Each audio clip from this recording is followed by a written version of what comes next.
Agency CBI के दो सबसे बड़े अफसरों में आर पार की लड़ाई छिड़ गई है। सीबीआई के टॉप अफसरों पर भ्रष्टाचार के आरोप लगे हैं और इतिहास में पहली बार ऐसा हुआ है कि सीबीआई की टीम ने खुद अपने ही दफ्तर पर छापेमारी की। सीबीआई ने अपने ही डीएसपी देवेंद्र कुमार को गिरफ्तार किया है। सीबीआई के स्पेशल डायरेक्टर राकेश अस्थाना के खिलाफ रिश्वत लेने से जुड़े मामले में गिरफ्तारी हुई है। रविवार को एजेंसी ने अपने नंबर 2 अधिकारी स्पेशल डायरेक्टर राकेश अस्थाना के खिलाफ एफआईआर दर्ज की थी।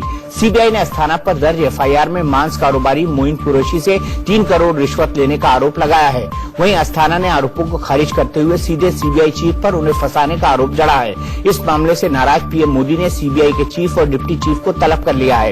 इस बीच भ्रष्टाचार के मामले में फंसे सीबीआई अफसरों पर सियासत भी गर्मा गई है। कांग्रेस अध्यक्ष राहुल गांधी ने ट्वीट कर कहा कि गोधरा, एसआईटी फेम, सीबीआई में नंबर 2 पद पर घुसपैठ करने वाले गुजरात कैडर के अधिकारी और पीएम के चहेते अब घूसखोरी के मामले में फंस गए हैं। इस प्रधानमंत्री के कार्यकाल में सीबीआई राजनीतिक बदले की कार्रवाई का हथियार बन गई है। अंदरूनी लड़ाई की वजह से संस्था पतन की ओर है। वहीं दूसरे दल भी इसे लेकर मोदी सरकार को घेर रहे हैं, तो वहीं बीजेपी का कहना है कि इस मामले में कार्रवाई हो रही है।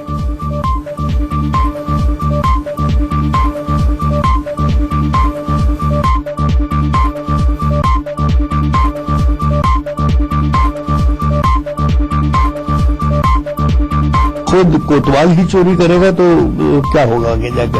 और मोदी जी के, बीजेपी के बड़े बड़े दावे कि हम भ्रष्टाचार की लड़ाई लड़ रहे हैं, भ्रष्टाचार मुक्त भारत बनाने जा रहे हैं, इससे ज्यादा भ्रष्टाचार मैं नहीं समझता कभी हुआ होगा इतिहास में। इसमें ये कहना खींचतान, उसको तो जैसे कोई झगड़ा हो रही है, कोई झगड़ा नहीं हो रही है, ये तो उन्होंने कार्रवाई की है।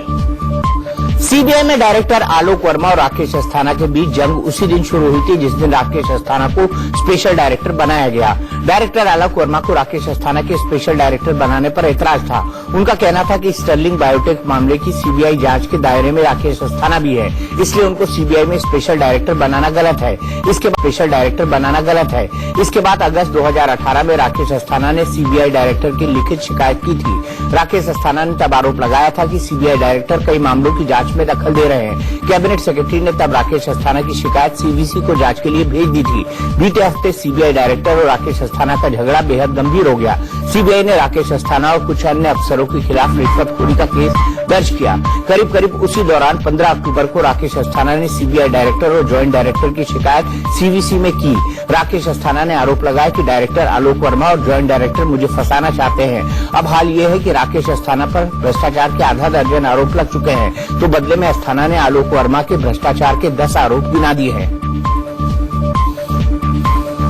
शरद पवार की पार्टी की बैठक में कुर्सियां चल गईं। मुंबई के साकीनाका में एनसीपी की बैठक चल रही थी और इसी दौरान 2 गुट भिड़ गए। पहले थप्पड़ और लात चले और फिर एक दूसरे पर कुर्सियां फेंकी जाने लगी। दरअसल बैठक के लिए जो मंच बना था उसमें एक नेता के बैठने पर दूसरे नेता ने विरोध किया और वो भड़कता हुआ मंच तक पहुंच गया। इतने में मंच पर बैठा नेता नीचे उतरा और विरोध करने वालों को मुक्का जड़ दिया। फिर दोनों नेताओं के समर्थक भिड़ गए और कुर्सियां उठाकर एक दूसरे पर फेंकी जाने लगी। हंगामा इतना बढ़ा कि पुलिस को मौके पर पहुंचना पड़ा। केस तो दर्ज हुआ लेकिन किसी की गिरफ्तारी नहीं हुई। इंदौर में सीएम शिवराज की जन आशीर्वाद यात्रा के दौरान बवाल भी मच गया। इंदौर में सीएम की यात्रा के स्वागत के लिए बीजेपी कार्यकर्ता जुटे थे। इसी दौरान कार्यकर्ताओं के बीच मारपीट शुरू हो गई। दरअसल विधायक उषा ठाकुर के टिकट कटने के कयास लग रहे हैं, जिससे उनके समर्थकों ने हंगामा कर दिया है। मोदी सरकार के मंत्री गिरिराज सिंह ने फिर विवादित बयान दिया है। उन्होंने मुसलमानों को राम का वंशज बताते हुए राम मंदिर की राह में रोड़ा नहीं बनने की चेतावनी दी है। मुसलमान भाई जो भी भारत में हैं, वो प्रभु श्री राम के वंशज हैं, वो मुगल के वंशज नहीं हैं। उनसे निवेदन है कि शिया की तरह वो भी 2 कदम आगे बढ़ें। अधिसंख्यक मुसलमान राम मंदिर के पक्ष में है। जो आड़े आ रहे हैं उनसे निवेदन है कि वो भी आगे आएं। अगर नहीं आएंगे हिंदुओं के मन में नफरत होगा। अगर वो नफरत ज्वाला में परिवर्तित हो जाएगा तब क्या होगा। गिरिराज का ये वही बयान है जिस पर बवाल खड़ा हो गया है और सवाल भी उठने लगे हैं।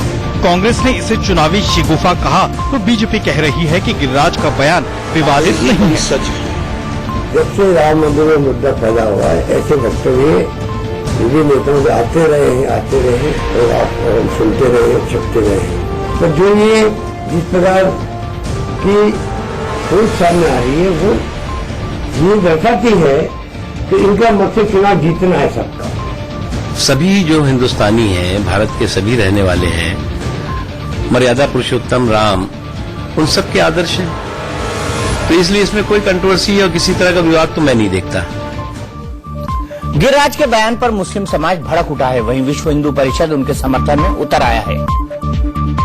1992 में इन्होंने मस्जिद तोड़ी है और मस्जिद तोड़कर ये जबरदस्ती दल बल पर मंदिर बनाना चाहते हैं, कोर्ट के फैसले को भी मानने को तैयार नहीं है। तो जो काम बाबर ने दल बल के जोर पर उस वक्त किया था, आज वही काम ये दोहराने जा रहे हैं। तो इसका मतलब ये हुआ कि जो बाप ने किया था बेटा भी वही कर रहा है, तो वंशज तो बाबर के ये हुए। इस बयानों में विवाद क्या है? भगवान राम की बात करना इस देश में स्वयं महात्मा गांधी ने हे राम कहते हुए प्राण त्यागे। राम इस देश की आत्मा है, राम राज्य इस देश की कल्पना है। तो ऐसी कंडीशन में मुझे लगता है सबको मिलकर के राम मंदिर के लिए आगे आना चाहिए, क्योंकि वास्तव में राम मंदिर नहीं राष्ट्र मंदिर है। गिरिराज सिंह ने मुगलों की निशानी मिटाने की मांग की थी। इलाहाबाद का नाम प्रयागराज किए जाने का स्वागत करते हुए गिरिराज ने मुगलों के नाम वाले शहरों के नाम बदलने की वकालत की है। गिरिराज ने बिहार के बख्तियारपुर का नाम भी बदलने की मांग की है। न हम अंग्रेजों के गुलाम हैं, न मुगलों के गुलाम हैं, तो फिर इस गुलामी की पहचान, गुलामी की नाम क्यों? मैं तो मांग करूंगा कि पूरे देश में, बिहार में भी जो नाम मुगलों के नाम से जुड़ा हुआ है, उन नामों को हटाना चाहिए। गिरिराज सिंह की बात अगर मान ली गई तो देश के 700 से ज्यादा शहरों, कस्बों, गांवों और सड़कों के नाम बदलने पड़ेंगे। एक रिपोर्ट के मुताबिक देश में करीब 704 शहरों, इलाकों के नाम मुगलों पर हैं। पूरे देश में करीब 70 जगहों के नाम अकबरपुर और 63 के नाम औरंगाबाद हैं। आंकड़ों के मुताबिक बाबर के नाम पर देश में 61 शहरों, कस्बों या गाँवों के नाम है। इसी तरह हुमायूं के नाम पर 11 शहर और गाँव हैं। मुगल शासकों में से अकबर के नाम पर सबसे ज्यादा 251 शहरों या इलाकों के नाम है। जहांगीर के नाम पर 141, तो शाहजहां के नाम पर 63 शहर, इलाकों के नाम हैं। तो औरंगजेब के नाम पर 170 जगहों के नाम हैं। प्रवीण तोगड़िया की अपील के बाद मिशन अयोध्या के लिए विश्व हिंदू परिषद और बजरंग दल के कार्यकर्ता निकल पड़े हैं। यूपी के बुलंदशहर के हिंदूवादी कार्यकर्ता ट्रेन से लखनऊ के लिए रवाना हुए। इन कार्यकर्ताओं ने ट्रेन में जय श्री राम के नारे भी लगाए। कहा जा रहा है कि लखनऊ में ये कार्यकर्ता जुटेंगे और फिर प्रवीण तोगड़िया के साथ अयोध्या के लिए निकलेंगे। आज जेडी की सभा में बिजली गुल हो गई तो तेजस्वी यादव ने सीएम नीतीश कुमार को बिजली चोर कह दिया। संविधान बचाओ न्याय यात्रा लेकर जब तेजस्वी अपने पिता लालू यादव की कर्मभूमि छपरा पहुंचे तो उन्हें सुनने वालों की अच्छी खासी भीड़ थी। तेजस्वी नीतीश सरकार के खिलाफ गरज रहे थे, तभी बिजली गुल हो गई। लेकिन भीड़ ने मोबाइल से रोशनी कर दी, हर मोबाइल का टॉर्च जला दिया गया और फिर इसी रोशनी में तेजस्वी बिहार सरकार को कोसते रहे। बाद में ट्वीट कर तेजस्वी ने सीएम नीतीश पर जमकर निशाना साधा। प्रिय लोगों ने अपने मोबाइल की टॉर्च से प्रकाश बिखेर कर चुराई हुई नीतीश की भाजपाई सरकार में छाए अपराध, बलात्कार, खौफ और भ्रष्टाचार के काले घने अंधेरे को दूर करने का संकल्प लिया। जनादेश चोर अब बिजली भी चुराने लगे। लालू यादव के छोटे बेटे तेजस्वी यादव बिहार में संविधान बचाओ न्याय यात्रा निकाल रहे हैं तो उनके बड़े बेटे तेज प्रताप यादव अपनी अलग ही बांसुरी बजा रहे हैं। बिहार के पूर्व स्वास्थ्य मंत्री तेज प्रताप अपने अलहदा अंदाज के लिए जाने जाते हैं। वो मोतिहारी में दुर्गा पूजा महोत्सव में पहुंचे तो सबसे पहले शंखनाद किया। बड़ी तन्मयता से उन्होंने शंख बजाया और फिर बांसुरी मंगवाई। तेज प्रताप अच्छी बांसुरी बजाते हैं। जैसे ही उनके हाथ में बांसुरी आई उन्होंने मनमोहक तान छोड़ दी।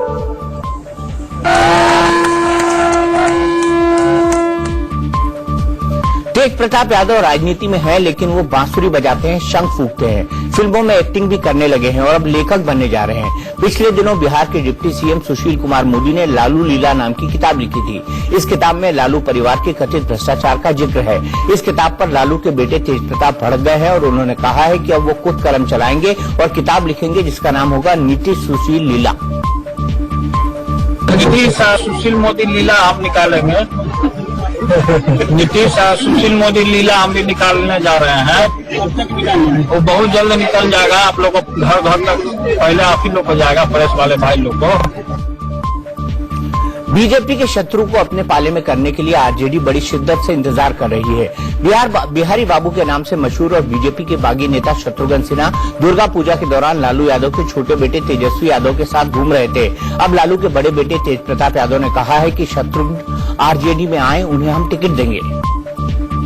क्या शत्रुघ्न सिन्हा आपके पास में मिल रहा है क्या? मिल जाएंगे तो अच्छा बात है। उनको चुनाव में टिकट दिया जाएगा, लड़ाया जाएगा। नीतीश कुमार के बाद जेडीयू में नंबर 2 प्रशांत किशोर पूरी तरह से एक्शन में आ गए हैं। पटना में जेडीयू के राष्ट्रीय उपाध्यक्ष प्रशांत किशोर और पीके ने जेडीयू के युवा नेताओं की खास बैठक बुलाई है। जेडीयू की यूथ विंग को पीके नई शक्ति देना चाहते हैं। इसी बाबत उन्होंने जेडीयू यूथ विंग के जिला अध्यक्षों और उपाध्यक्षों को पटना बुलाया। मीटिंग हॉल के बाहर ही युवा नेताओं का मोबाइल भी रखवा लिया गया था। गुजरात में बिहार वासियों पर हमले के विरोध में कांग्रेस अध्यक्ष राहुल गांधी के पोस्टर पर कालिख पोत दी गई। पटना में बीजेपी युवा मोर्चा के नेताओं ने कांग्रेस के उस पोस्टर पर कालिख पोत दी जिसमें राहुल और अल्पेश ठाकुर की तस्वीर थी। गुजरात के कांग्रेस विधायक अल्पेश ठाकुर की ठाकुर सेना पर उत्तर भारतीयों पर हमला करने का आरोप है।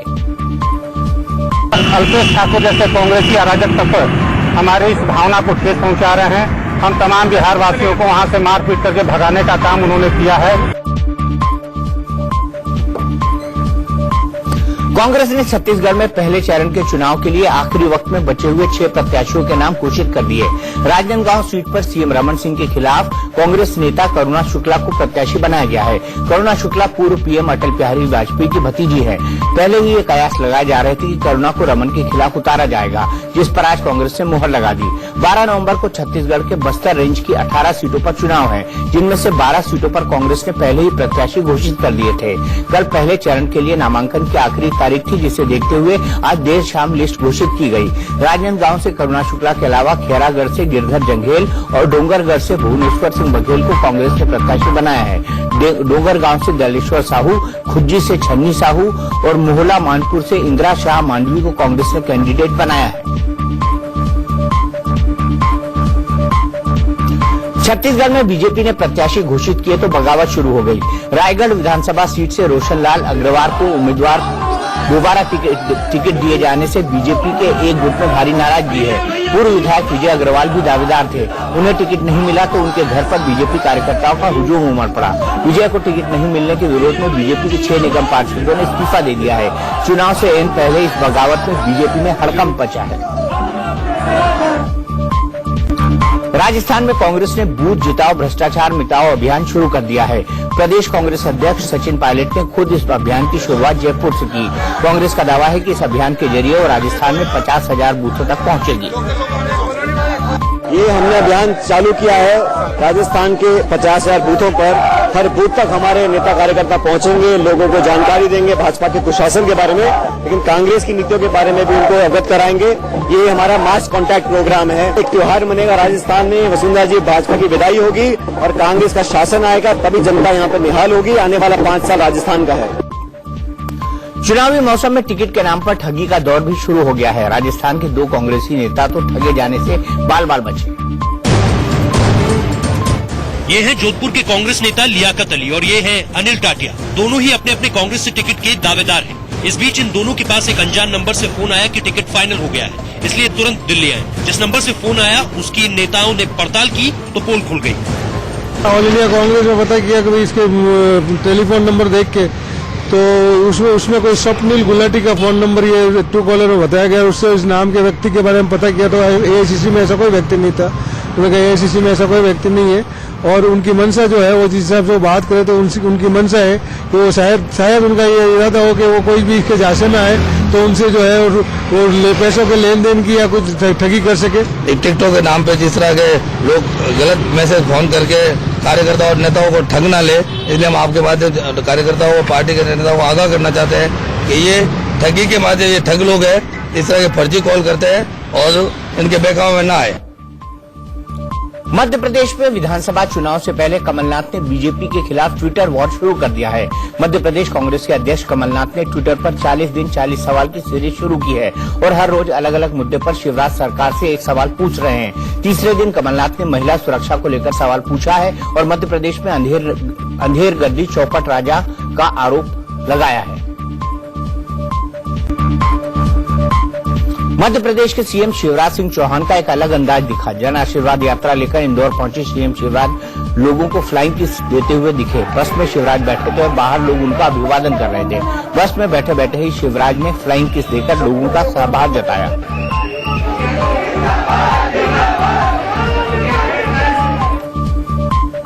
अभी तक पीएम मन की बात करते रहे हैं, लेकिन अब मध्य प्रदेश वाले कंप्यूटर बाबा भी मन की बात करने वाले हैं। शिवराज सरकार में दर्जा प्राप्त मंत्री पद से इस्तीफा देने के बाद कंप्यूटर बाबा ने बीजेपी के खिलाफ अभियान छेड़ दिया है। इंदौर में मंगलवार को कंप्यूटर बाबा संतों के साथ मन की बात करने वाले हैं। कंप्यूटर बाबा के इंदौर वाले आश्रम पर भारी संख्या में संतों का जमावड़ा शुरू हो गया है। इंदौर के बाद वो अलग अलग जगहों पर भी संतों का समागम कर रहे हैं और संतों से आगे की रणनीति पर चर्चा करने वाले हैं। मई खाने में मिल रहा है मतदान करने का मैसेज। मामला मध्य प्रदेश के आदिवासी बहुल जिले झाबुआ का है। ये शख्स जब शराब की बोतल खरीदने गया तो चौंक गया। बोतल के ऊपर एक खास लेबल चिपका हुआ था। गौर से देखा तो उसमें आदिवासी भाषा में लिखा था, मतदान जरूर करना। शराब दुकान के स्टाफ हर बोतल पर ये लेबल चिपकाने में लगे हुए हैं ताकि जिस भी खरीदार तक बोतल पहुंचे वो इस मैसेज से महरूम न रह जाए। छत्तीसगढ़ के झाबुआ के जिला निर्वाचन अधिकारी ने जिले की 37 शराब की दुकानों को ऐसे ही लेबल लगाकर शराब बेचने का निर्देश दिया। योगी सरकार अब सेल्फी के जरिए अपनी उपलब्धियां गिनाएगी। कानपुर में बीजेपी युवा मोर्चा की कार्य समिति की बैठक में यूपी के सीएम योगी आदित्यनाथ ने कार्यकर्ताओं को सेल्फी लेने के लिए प्रेरित किया। हालांकि योगी ने कहा कि सेल्फी उन लोगों के साथ ले जिन्हें सरकारी योजनाओं का लाभ मिला है। योगी का कहना था कि सरकारी योजनाओं के लाभार्थी के साथ सेल्फी लेकर उसे सोशल मीडिया पर प्रसारित करें।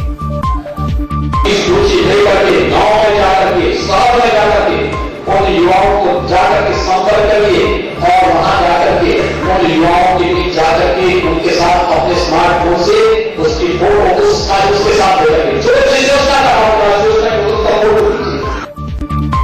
यूपीए अध्यक्ष सोनिया गांधी के संसदीय क्षेत्र रायबरेली में इन दिनों एक पोस्टर चर्चा का विषय बना हुआ है, जिसमें उनकी बेटी प्रियंका वाड्रा पर निशाना साधा गया है। रायबरेली की सड़कों पर मां सोनिया गांधी के लिए प्रचार करने वाली प्रियंका वाड्रा के लापता होने के पोस्टर लगाए गए हैं। साथ ही पोस्टर पहुंची। इस पोस्टर के जरिए पूछा गया है कि क्या प्रियंका ईद पर रायबरेली में दिखाई देंगी। इस पोस्टर के जरिए तंज कसा गया है कि दुख की घड़ी में प्रियंका रायबरेली के लोगों का हालचाल लेने तक नहीं पहुंची। दिल्ली के सीएम अरविंद केजरीवाल ने वाल्मीकि मेले में विपक्षी दलों पर जमकर निशाना साधा। दिल्ली के रोहिणी में हुए वाल्मीकि मेले में केजरीवाल अपने मंत्रियों और विधायकों के साथ पहुंचे। यहां उन्होंने कहा कि बीजेपी, कांग्रेस समेत तमाम दलों ने वाल्मीकि समाज को मान सम्मान नहीं दिया, लेकिन हमने सत्ता में आते ही वाल्मीकि समाज से एक मंत्री बनाया। जैसे हमारी 49 दिन की सरकार बनी थी, हमने वाल्मीकि समाज से एक व्यक्ति को अपना मंत्री बनाया। 7 में से एक मंत्री दिल्ली में पहली बार, 70 साल में पहली बार दिल्ली में एक मंत्री वाल्मीकि समाज का। तमिलनाडु के एक मंत्री ने घर की शादी में सरकारी खजाना लुटा दिया।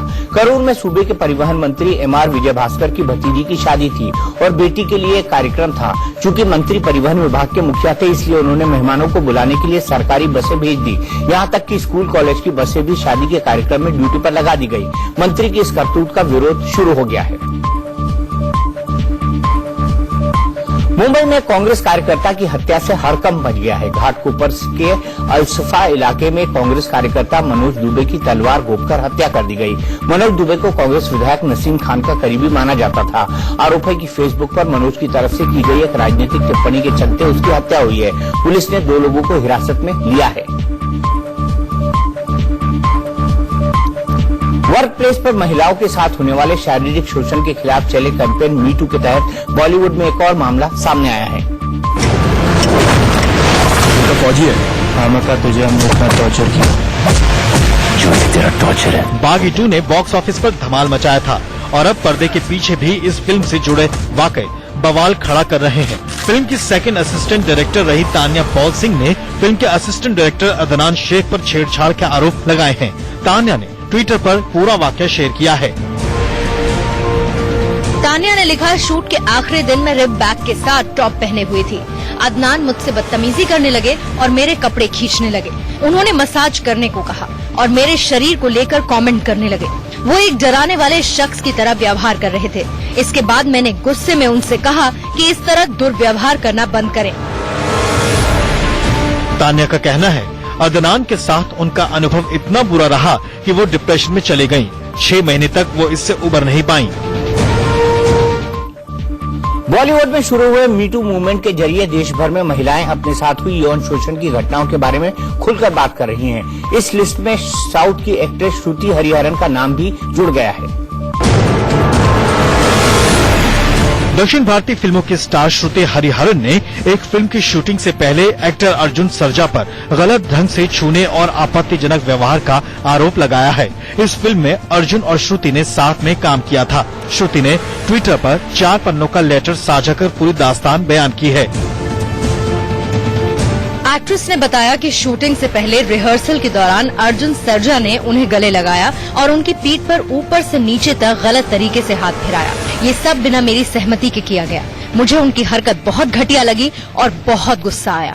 मैं समझ नहीं पा रही थी कि उस वक्त उनसे क्या कहूँ। मूल रूप से केरल की रहने वाले श्रुति साउथ फिल्मों का जाना माना चेहरा है।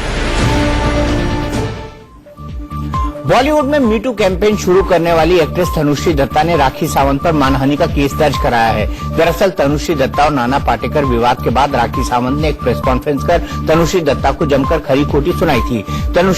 राखी ने कहा था कि तनुश्री ड्रग एडिक्ट है। 10 साल पहले उस झगड़े वाले दिन भी तनुश्री शूटिंग छोड़कर अपनी वैनिटी वैन में ड्रग लेकर बेहोश पड़ी थी। राखी की उस बयानबाजी को लेकर तनुश्री ने राखी पर मानहानि का केस दर्ज कराया है। साथ ही 10 करोड़ रुपए की डिमांड की है।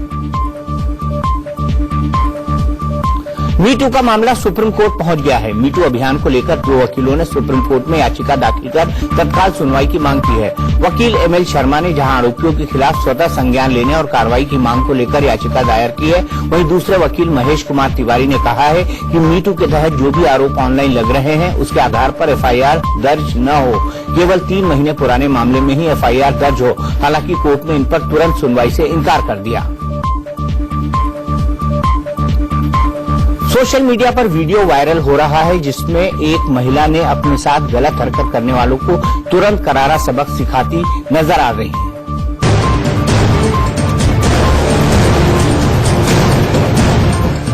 लिफ्ट में शख्स के साथ जो कुछ हुआ वो आपने अभी देखा। महिला ने किस तरह इसे सबक सिखाया वो आपके सामने है। अब आपको इस पिटाई की वजह दिखा देते हैं।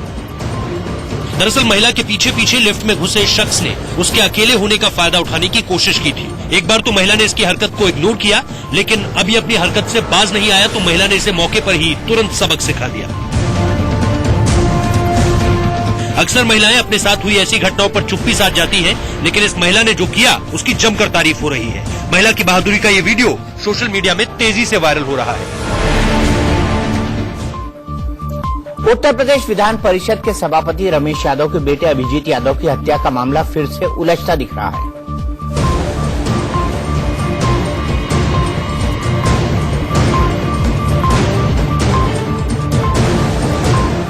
लखनऊ के high profile Abhijeet murder case में उसकी मां के लगातार बदलते बयानों ने पूरा मामला उलझा कर रख दिया है।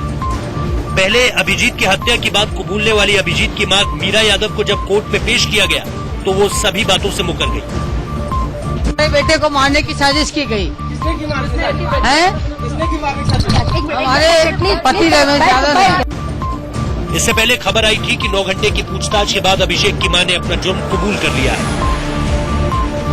मीरा ने बताया था कि अभिजीत अक्सर शराब पीकर घर आता था और नशे में मारपीट किया करता था।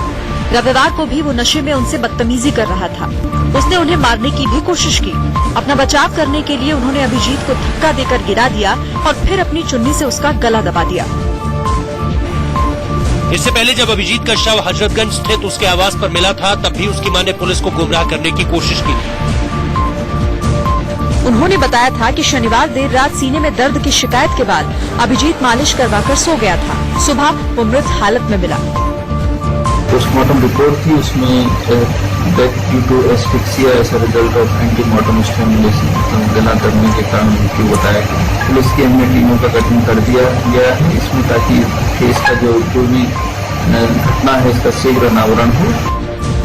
अभिजीत की मां के लगातार बदलते बयानों के साथ इस मामले का खुलासा पुलिस के लिए चुनौती बन गया है।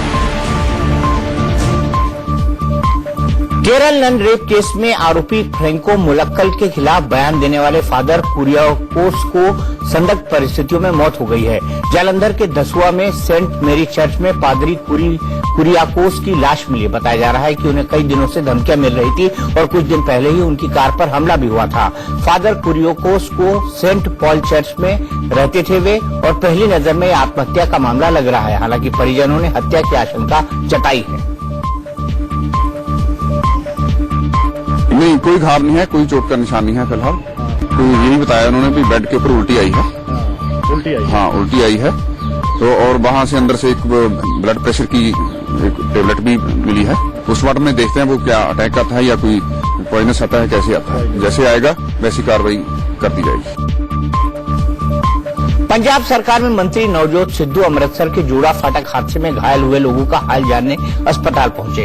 सिद्धू ने कहा कि वो पीड़ित परिवारों की हर संभव मदद कर रहे हैं। इसके साथ ही उन्होंने ऐलान किया कि इस ट्रेन हादसे में अनाथ हुए हर बच्चे को वो गोद लेंगे और उनकी सारी जिम्मेदारी उठाएंगे। इस दौरान सिद्धू ने हादसे को लेकर रेलवे की ओर से अपनी गलती से इनकार किए जाने पर सवाल खड़े किए हैं। सिद्धू ने पूछा कि आखिर किस जांच समिति के निर्णय पर सरकार ने ट्रेन के ड्राइवर को क्लीन चिट दी। सिद्धू ने कहा कि रेलवे को यह बताना चाहिए कि हादसे के वक्त ट्रेन की असल रफ्तार क्या थी। वहीं रेलवे फाटक पर तैनात गेटमैन की मंशा पर सवाल खड़े करते हुए सिद्धू ने कहा कि दशहरा कार्यक्रम में लगी लाइटों को 300 मीटर की दूरी से देखा जा सकता था और रेलवे और स्थानीय अधिकारियों को सतर्क किया जा सकता था। क्या गेटमैन ने ऐसा किया? सिद्धू ने पूछा कि जिस ड्राइवर को ट्रेन चलाने के लिए लगाया गया था, क्या वह स्थायी ड्यूटी पर था या सिर्फ उसे एक दिन के लिए गाड़ी चलाने को कहा गया था। किसी पे दोषारोपण पहले भी नहीं करना चाहता था, लेकिन मैं इतना ही कहना चाहता हूं कि ये हमारे एरिया में नहीं थी, ये रेलवे के एरिया में है। जिम्मेवारी किसकी है किसकी नहीं वो बताएं। अगर नहीं बता सकते तो पल्ला मत झाड़ें। पंजाब के अमृतसर में रावण दहन के दौरान हुए भीषण ट्रेन हादसे का जिम्मेदार कौन है, यह अभी तक तय नहीं हो पाया है। कार्यक्रम के आयोजक पंजाब सरकार, रेलवे सभी सवालों के घेरे में है। सबसे ज्यादा सवाल आयोजक को लेकर उठ रहे हैं। इस बीच रावण दहन कार्यक्रम के आयोजक सौरभ मदान मीठू ने वीडियो जारी कर अपनी सफाई दी है। मीठू ने कहा है कि उन्होंने आयोजन के लिए सभी तरह की अनुमति दी थी। साथ ही दावा किया है कि वो आयोजन के दौरान लगातार लोगों से ट्रैक से दूर रहने की अपील भी कर रहे थे। ਉਹਦੀਆਂ ਸਾਰੀਆਂ ਪਰਮਿਸ਼ਨਾਂ ਆਪਾਂ ਲਈਆਂ ਹੋਈਆਂ ਸੀ। ਰਾਵਣ ਦੇ ਆਲੇ ਦੁਆਲੇ 20 ਫੁੱਟ ਦਾ ਘੇਰਾ ਵੀ ਬਣਾਇਆ ਹੋਇਆ ਸੀ। ਉੱਥੇ ਅਨਾਉਂਸਮੈਂਟ ਵੀ 5 ਤੋਂ 7-10 ਵਾਰੀ ਕਰਵਾਈ ਹੈ। ਲਾਈਨਾਂ ਤੇ ਨਾ ਖਲੋਵੋ। ਇਹਦੇ ਚ ਕਿਸੇ ਦਾ ਕੀ ਕਸੂਰ ਹੈ? 2-4 ਸ਼ਰਾਰਤੀ ਅਫਸਰ ਲੱਗੇ ਹੋਏ ਨੇ, ਲੋਕ ਲੱਗੇ ਹੋਏ ਨੇ ਜਿਹੜਾ ਕਿ ਮੈਨੂੰ ਪਰਸਨਲ ਰੰਜਿਸ਼ ਕਰ ਰਹੇ ਨੇ ਮੇਰੇ ਨਾਲ। हालांकि हादसे के बाद सौरभ मदान का एक ऐसा वीडियो वायरल हुआ है जिसमें वो चीफ गेस्ट नवजोत कौर से ट्रैक पर खड़ी भीड़ को दिखाकर वाहवाही लूट रहे थे। सौरभ फिलहाल फरार है। अमृतसर ट्रेन हादसे को लेकर अब राष्ट्रीय मानवाधिकार आयोग हरकत में आया है।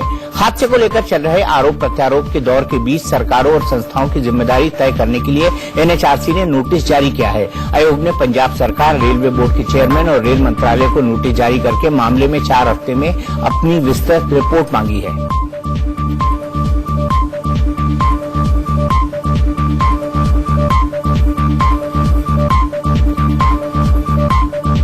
तो दहले पे दहला में फिलहाल एक ब्रेक, लेकिन ब्रेक के बाद जब हम वापस आएंगे तो ग्राफिक्स के जरिए आपको दिखाएंगे कि दिल्ली की हवा कितनी जहरीली होती जा रही है और उससे बचने के लिए जो काम किया जा रहा है वो ऊंट के मुंह में जीरा है। हवा में प्रदूषण का स्तर बढ़ता जा रहा है। दिल्ली में सांस लेने का सालाना संकट फिर गहरा गया है। कंस्ट्रक्शन वर्क और पंजाब हरियाणा में पराली जलाने से निकला धुआं दिल्ली का दम घोंटने लगा है। दिल्ली में आज शाम 5 बजे मुंडका इलाके में एयर क्वालिटी इंडेक्स 421 था, जिसे खतरनाक माना जाता है। दिल्ली के ज्यादातर इलाकों का यही हाल है। हवा सेहत के लिए हानिकारक होती जा रही है। दिल्ली के भलसवा लैंडफिल साइट में आग लगने के बाद वहां हालात और भी डरावने दिख रहे हैं। कूड़े के ढेर से जहरीला धुआं फैल रहा है। पर्यावरण विशेषज्ञों ने आगाह किया है कि दिवाली से पहले दिल्ली की हवा और भी खराब हो सकती है। नए पे दहला में अब बात करते हैं दिल्ली की दमघोटू हवा की। दिल्ली में सर्दियों के साथ धूल और धुएं वाली धुंध कहर बरपाती है। सुप्रीम कोर्ट तक कह चुका है कि दिल्ली की हवा साफ करने के लिए जो जरूरी है वो करो। दिल्ली और केंद्र सरकार अब राजधानी की हवा साफ करने के लिए बड़े बड़े एयर प्यूरिफायर लगाने जा रही है। दिल्ली में आईटीओ समेत कुछ इलाकों में पहले से ही नीरी नाम की एजेंसी ने वायु नाम के एयर प्यूरिफायर लगाए हैं। हालांकि छोटे साइज की विंड एग्यूमेंटेशन प्यूरिफाइंग यूनिट यानी वायु दिल्ली में भयानक स्मोक के सामने बेबस है। मुंबई में भी वायु का ज्यादा फायदा नहीं दिखा है, फिर भी दिल्ली में अब 5 इलाकों में ऐसी 57 मशीनें लगाई जा रही हैं। वहीं चीन भी स्मोक के संकट से निपटने के लिए बड़े आकार के एयर प्यूरिफायर लगा रहा है। चीन से तुलना करें तो दिल्ली में वायु नाम का एयर प्यूरिफायर बहुत ही छोटा है। चीन ने प्रयोग के तौर पर शियान शहर में जो एयर प्यूरिफायर लगाया है वो 328 फीट ऊंचा है। चीन के इस विशालकाय एयर प्यूरिफायर से एक दिन में 1 करोड़ घन मीटर हवा साफ होती है। इस मशीन से चीन में 10 वर्ग किलोमीटर का स्मोक साफ होने का दावा किया जा रहा है। वहीं दिल्ली को स्मोक के कहर से बचाने के लिए दुबई की एक कंपनी ने प्रोजेक्ट तैयार किया है। कंपनी का दावा है कि द स्मोक नाम के प्रोजेक्ट से दिल्ली की हवा पूरी तरह साफ की जा सकती है। इस प्रोजेक्ट के तहत पूरी दिल्ली में बड़े बड़े एयर प्यूरिफायर की चेन बनाने की बात कही गई है।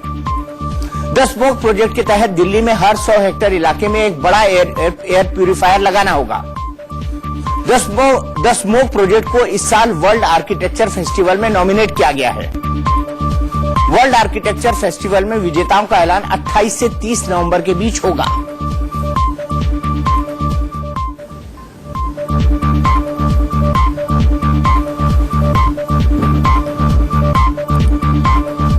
लखनऊ में शादी के मंडप में दहेज की मांग करना एक दूल्हे को भारी पड़ गया। अपनी शादी के दिन सिर पर सहरी की जगह दूल्हे की हालत दुल्हन वालों ने की है। जानते हैं क्यों? क्योंकि दूल्हे को दुल्हन से ज्यादा दहेज से प्यार है। मामला लखनऊ के इंदिरा नगर का है। दुल्हन के घर वालों का कहना है कि लड़के वालों ने पहले दहेज की कोई मांग नहीं की थी, लेकिन बारात आने के बाद जब निकाह होना था तब अचानक से अपाचे मोटरसाइकिल और सोने की चेन की मांग रख दी। डिमांड पूरी करने में असमर्थता जताने पर दूल्हा बारात के साथ वापस जाने की धमकी देने लगा। बहुत समझाने बुझाने के बाद भी बात नहीं बनी। दूसरी तरफ इन सारी बातों से लड़की की हालत खराब होने लगी। वो निकाह मंडप पर ही बेहोश हो गई। बाद में नाराज लड़की वालों ने दूल्हे को एक कमरे में बंद कर दिया और वहां उसके बाल मूंड दिए। मौके पर पहुंची पुलिस ने मामला दर्ज कर आगे की जांच शुरू कर दी है। ट्रेन ऊपर से गुजर गई लेकिन बाल बाल बच गया एक शख्स। ये मामला राजस्थान के धौलपुर का है। तस्वीरों में आप देख सकते हैं कि एक युवक पटरी के नीचे पड़ा हुआ है और उसके ऊपर से ट्रेन धड़ाधड़ कर निकलती जा रही है। दरअसल ये युवक ओवरब्रिज की जगह पटरी से गुजरते हुए दूसरे प्लेटफॉर्म की तरफ जा रहा था। इस दौरान सामने से संपर्क क्रांति एक्सप्रेस आ गई। गनीमत रही कि सूझबूझ दिखाते हुए युवक पटरियों के बीच लेट गया। स्टेशन पर मौजूद यात्रियों ने इस युवक को तब तक पटरियों के बीच लेटे ही रहने को कहा जब तक कि ट्रेन पूरी तरह से गुजर न जाए। जैसे ही ट्रेन निकल गई ये युवक खड़ा हो गया। हालांकि इस युवक को मामूली चोटें आई हैं, लेकिन एक नई जिंदगी पाकर उसकी जान में जान आई है। दिल्ली में आज लोगों को अपनी गाड़ियों में पेट्रोल और डीजल भरवाने के लिए खासी परेशानी उठानी पड़ी। पेट्रोल और डीजल की दरों पर वैट घटाने से दिल्ली सरकार के इनकार के विरोध में राजधानी के लगभग 400 पेट्रोल पंप आज बंद रहे। पेट्रोल पंपों से जुड़ी सीएनजी डिस्पेंसिंग यूनिट भी आज बंद रही। पेट्रोल पंप मालिकों का कहना है कि केंद्र सरकार ने पेट्रोल और डीजल की कीमत 4 अक्टूबर को कम की थी। इसके बाद हरियाणा और यूपी सहित कई राज्यों में वैट कटौती की गई, जिससे वहां के लोगों को राहत मिली। लेकिन दिल्ली सरकार ने वैट घटाने से इनकार कर दिया, जिससे पड़ोसी राज्यों की तुलना में दिल्ली में पेट्रोल डीजल महंगा हो गया। दिल्ली में हड़ताल के चलते लोगों को पेट्रोल डीजल के लिए एनसीआर का रुख करना पड़ा। वहीं दिल्ली के मुख्यमंत्री अरविंद केजरीवाल ने इस हड़ताल को बीजेपी प्रायोजित बताया। उन्होंने ट्वीट कर कहा कि पेट्रोल पंप मालिकों ने उनको बताया है कि यह बीजेपी की ओर से प्रायोजित हड़ताल है, जो कि सक्रिय रूप से तेल कंपनियों द्वारा समर्थित है। दरअसल बीजेपी ने इनके लिए पेट्रोल पंप मालिकों पर दबाव बनाया है। इस गंदी राजनीति के लिए जनता बीजेपी को चुनाव के वक्त सही जवाब देगी। वहीं बीजेपी ने इस हड़ताल को लेकर केजरीवाल सरकार पर निशाना साधा है। दिल्ली में ₹2.5 वैट कम न करने से जो 50% डीजल की सेल कम हुई है और 25% पेट्रोल की सेल कम हुई है। ₹2.5 ज्यादा लेने की जिद से दिल्ली में सरकार का रेवेन्यू कम हो रहा है, लोगों को दिक्कत हो रही है, अफरा तफरी हो गई है, स्ट्राइक्स हो रही है और जनता परेशान है कि उसको 2.5 रुपया ज्यादा भी देना पड़ रहा है और दिल्ली के बाहर जाकर लोग पेट्रोल और डीजल ले रहे हैं। तो ये जो सरकार है, मैं तो यही कहूंगा कि ये सरकार पूरी तरह से बेलगाम हो गई है। सीमा पार से एक और नापाक साजिश का खुलासा हुआ है। खुफिया एजेंसियों के मुताबिक पाक आर्मी की बॉर्डर एक्शन टीम की गतिविधियां सीमा पर बढ़ रही हैं। इंटरनेशनल बॉर्डर के साथ साथ लाइन ऑफ कंट्रोल पर बॉर्डर एक्शन टीम के स्नाइपर तैनात किए गए हैं। उरी, तंगधार, पुंछ, सुंदरबनी, कृष्णा घाटी, केल सेक्टर में बैठ की कार्रवाई का खतरा मंडरा रहा है। ऐसी भी खबरें हैं कि पाकिस्तानी सेना आधुनिकीकरण की जुटी है और वो रूस से 10 लाख असॉल्ट राइफल खरीदने की तैयारी में है। जाहिर तौर पर पाकिस्तान है कि मानता नहीं, जहां एक तरफ बैट एक्शन के साथ साथ पाकिस्तानी सेना आतंकियों को भारतीय सीमा में घुसपैठ के फिराक में है, तो दूसरी तरफ पाकिस्तानी सेना अपनी आधुनिकीकरण कर रही है। दीपिका पादुकोण और रणवीर सिंह की शादी के बाद बॉलीवुड में एक और हाई प्रोफाइल शादी होने वाली है। एक्टर और कॉमेडियन कपिल शर्मा ने भी अपनी शादी की डेट फाइनल कर ली है। सूत्रों से खबर है कि कपिल अपनी गर्लफ्रेंड गिन्नी चित्रत के साथ 12 दिसंबर को 7 फेरे लेंगे। बताया जा रहा है कि गिन्नी के शहर जालंधर में ही शादी होगी।